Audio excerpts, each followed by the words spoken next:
Hey everybody, this is Ramon Ray, founder of SmartHustle.com. Thanks for joining us for what I think will be, in fact, what I know will be another exciting podcast, discussion, article, blog post, depends on how you're looking at this as I have this discussion with Rob Price, who is CEO. Is that right, Rob?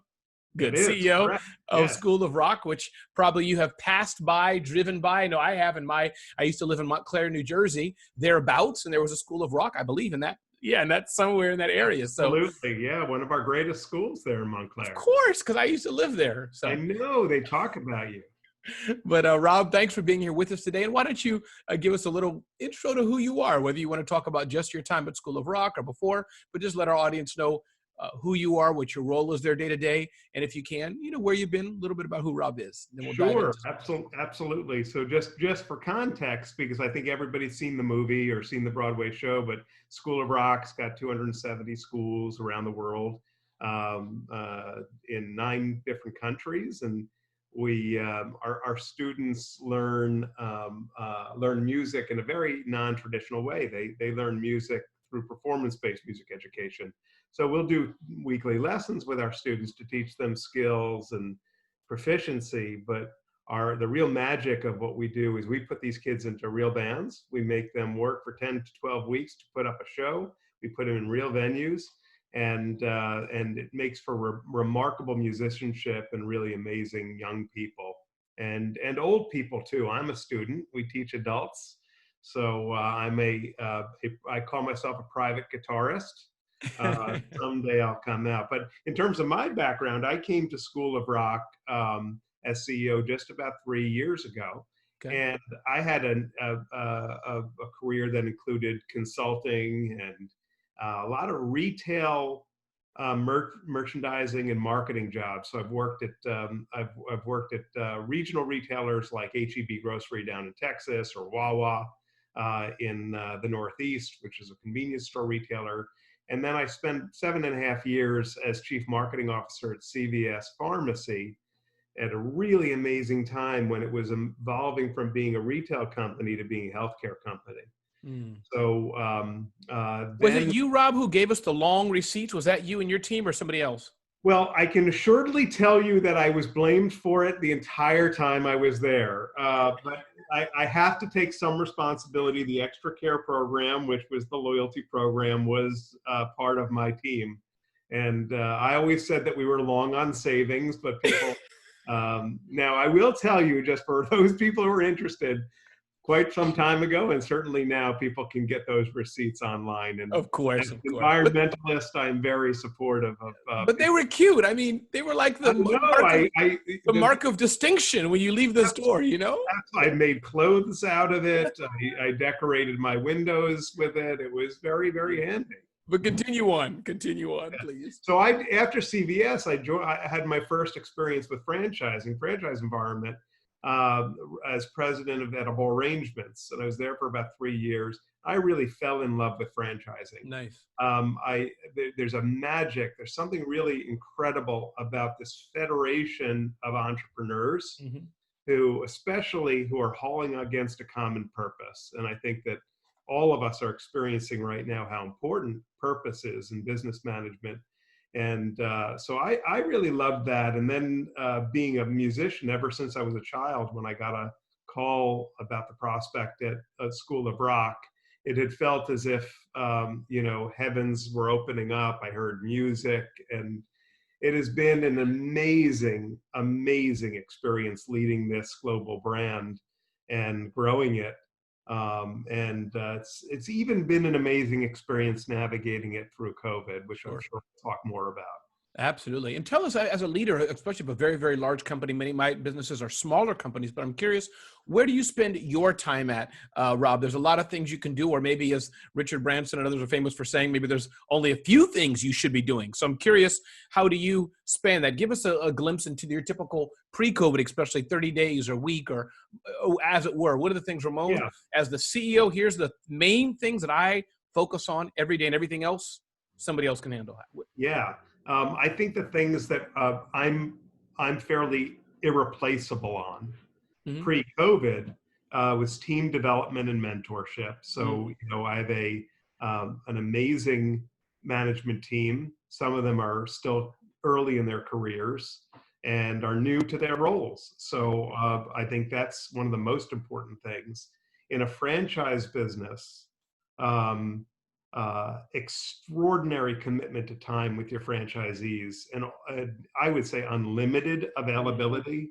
Every one of our franchisees has my cell phone number. I encourage them to call me at That's any. serious then. That's your Oh, yeah. biggest, that is your client then. Oh, absolutely, absolutely. And the reality is that we do operate 49 schools, Right. but I will tell you that the ultimately the CEO is inevitably the most distant person from the frontline operations, Right. no matter where their heart is or where their skills are.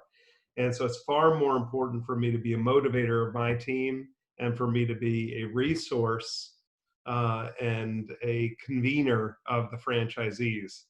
And we're really blessed. We have very sophisticated franchisees. So it's not, it's all enlightened self-interest. I get amazing free consulting Sure. from these franchisees.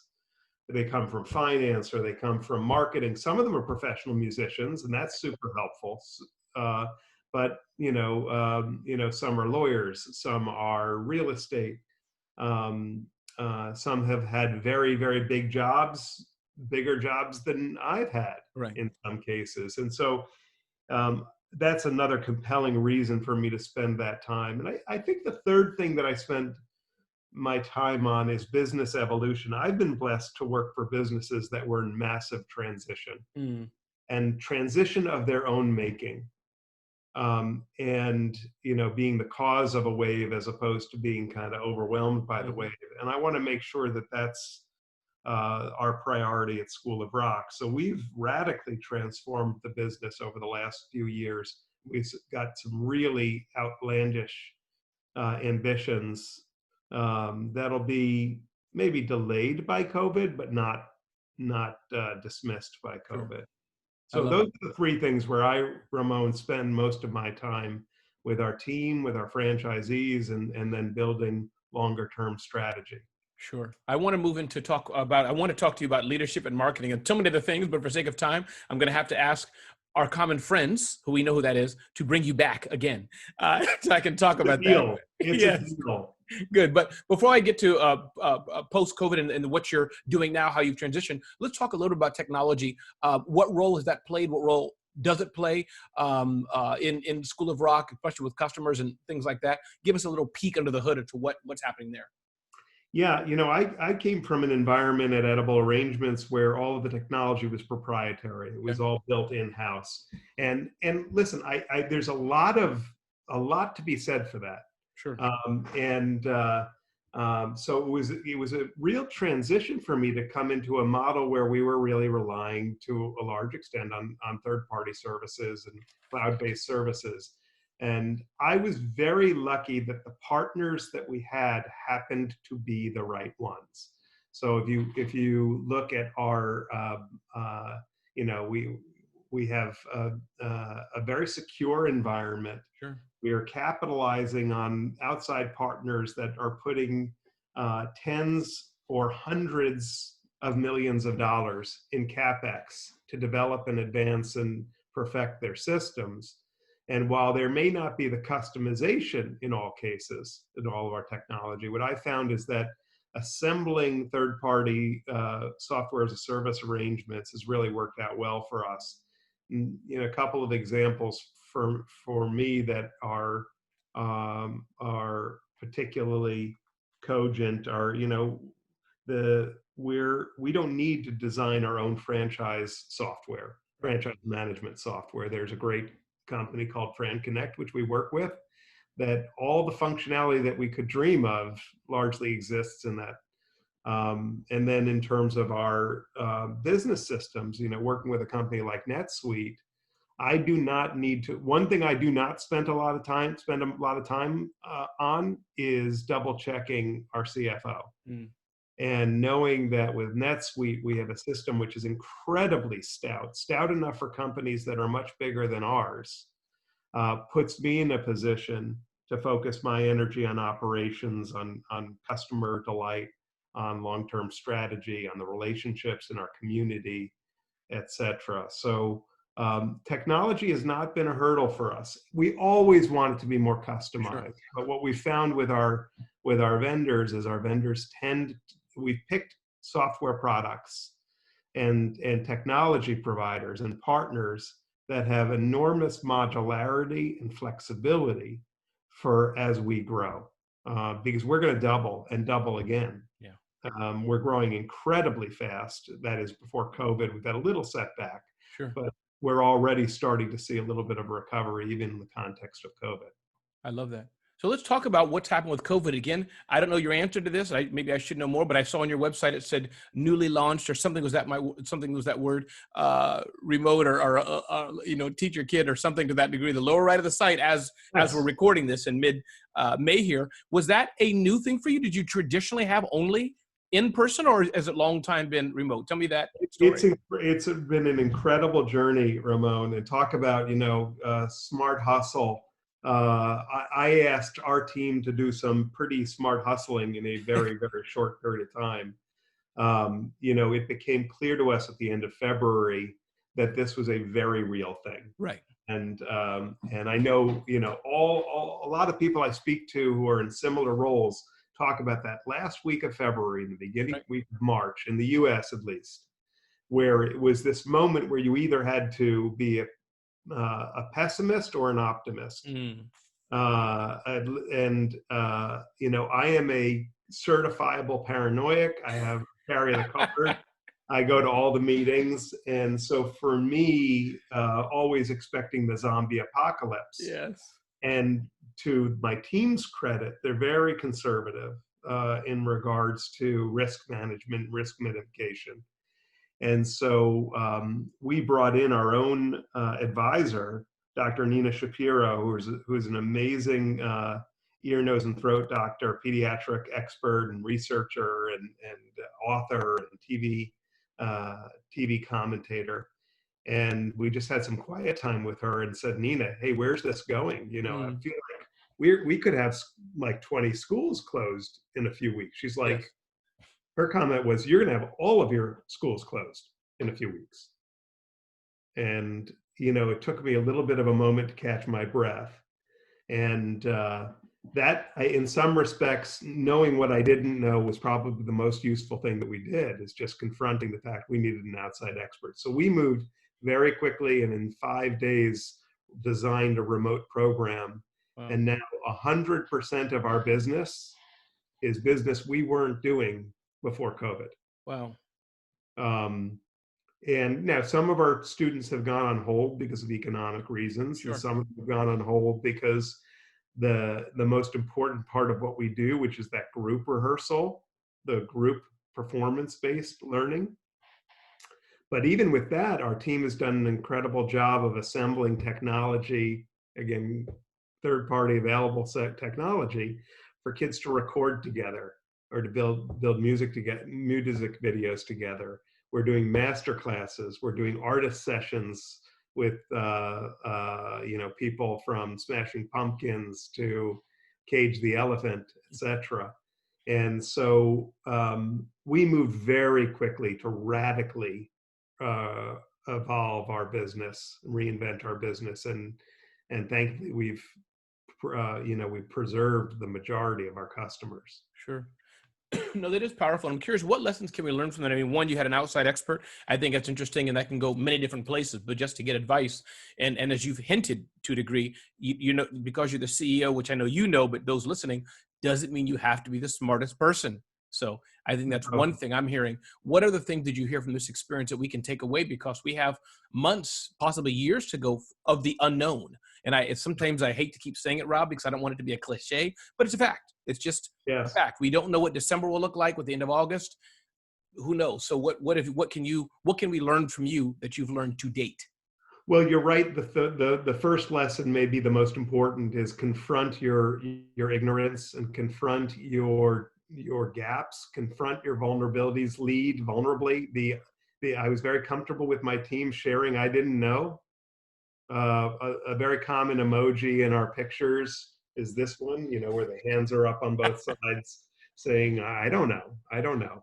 And it's funny, people want to be led and people want direction, but people also want to know that BSing. You're not Right. making stuff up. Or if you are, you're honest. I'm making this up. I don't know. Yeah. So that's the most important. I think the second one that second message or lesson that my team developed through this was a learning that a day is a week. A day Mm, is a week. mm, COVID time is a totally, totally different dimension of the universe. And you need to presume that tomorrow is going to be like a week from now. And then it got even faster than that, like a month. I think the third thing that I knew before COVID, but it ended up being more poignant to me through this, is that um, it is very difficult to thrive without being a purpose-driven company. mm.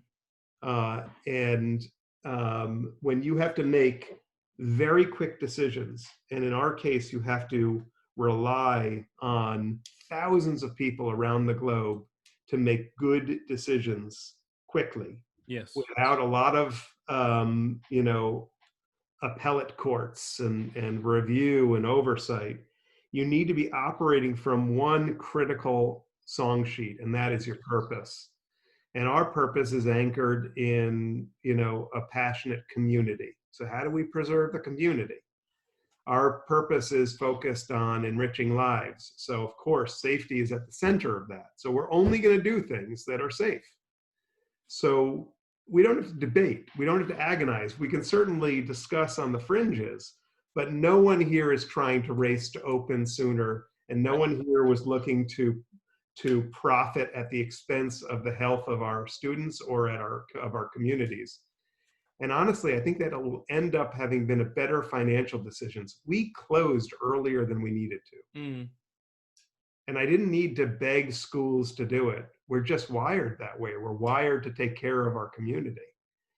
And then our other purpose is the dedication to performance-based music education. So then what that forced us to do is innovate really quickly and say, okay, well, we can't give up on our mission.